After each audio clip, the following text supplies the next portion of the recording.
Number 93, which of the following expressions is always negative if A is greater than 0 and B is less than 0?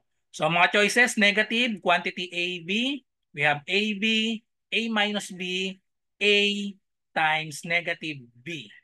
Okay, so i-post nyo po muna and try sagutan. And bago tayo mag-start, invite ko kayo sa aking Civil Service Exam Review for Math and Logic via FB Live for 50 pesos only. 10 sessions po yan, kaya magiging 5 pesos lang per session. Okay, so every Saturday, start na tayo ng June 1 para nga pala ito sa magte-take ng August 2024.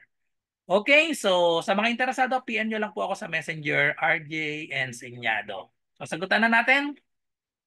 So to solve this kind of problem, pwede lang tayong mag-assign ng number. Pili kayo ng number na A greater than 0 at saka B less than 0.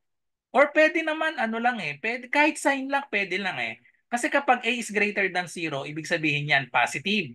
Yung B less than 0, ibig sabihin nun negative. So pwedeng sign lang yung gamitin natin. Pero baka malito kapag sign lang. So ibig sabihin na to ay positive, greater than 0. And then B less than 0 naman, ito ay negative. So baka lang malito kapag sign lang yung gagamitin natin. Kaya para safe, pwede kayong mag-assign ng kahit anong number na gusto nyo. Liitan nyo na lang para madali yung pagsosolve. So kinahanap natin which of the following expressions is always negative. Okay?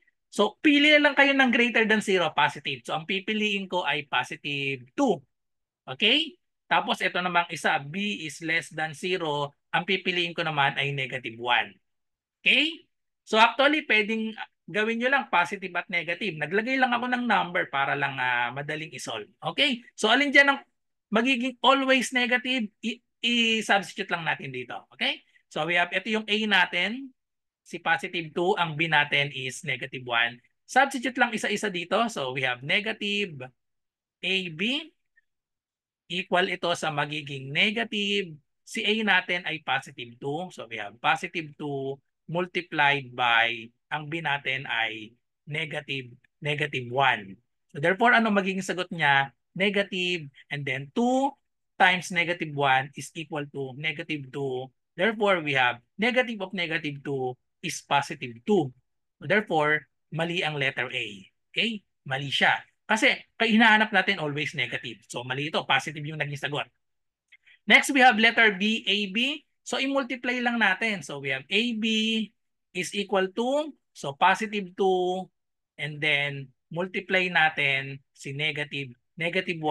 The answer, AB is equal to positive 2 times negative 1 is equal to negative 2. Okay? Parang eksakto siya, negative. So therefore, tama itong letter B natin. Tama yan. Okay? And then, for letter C, ito naman, always negative dapat. So kailangan mag-a-assign tayo ng kahit anong number dito sa A tsaka B. So sa example natin, tingnan natin kung magto-true. Pero kailangan kahit anong i-assign natin kasi itong positive to negative 1, pinili lang natin yan. Kailangan true siya sa lahat. So kapag A minus B, kung ang A natin ay positive 2, we have 2 and then minus, ang B natin ay negative 1. So 2 minus negative 1, the answer is magiging negative of negative 1. So positive 1 na yan. So magiging answer ay 3. So dito pa lang false na. Eh di hindi na siya always negative kasi nag-false na agad dito sa positive 2 and negative 1. Okay? So last we have A times negative B. So we have A times negative B. Always negative ba yan? So pag sinubstitute natin, ang A natin na pinili ay 2. Ang B natin na pinili is negative 1. So may negative pa dito. So dalawang negative. Negative of negative 2. So therefore, magiging siyang 2 times negative of negative 2 positive 2. The answer is 4. Which is wrong kasi ang hinahanap natin always negative. So mali na rin ito. Okay? Or pwede na tayong mag-stop dito kasi napatunayan na nating true ito. Sayang pa yung ilang segundo pag susolve natin sa C at D. So binerify lang natin dito sa example natin. Okay? So ganun lang kasimple. So that's it. So thank you for watching. Kung meron po kayong math question, ay i-PM nyo lang po ako or i-comment nyo dito sa video na ito.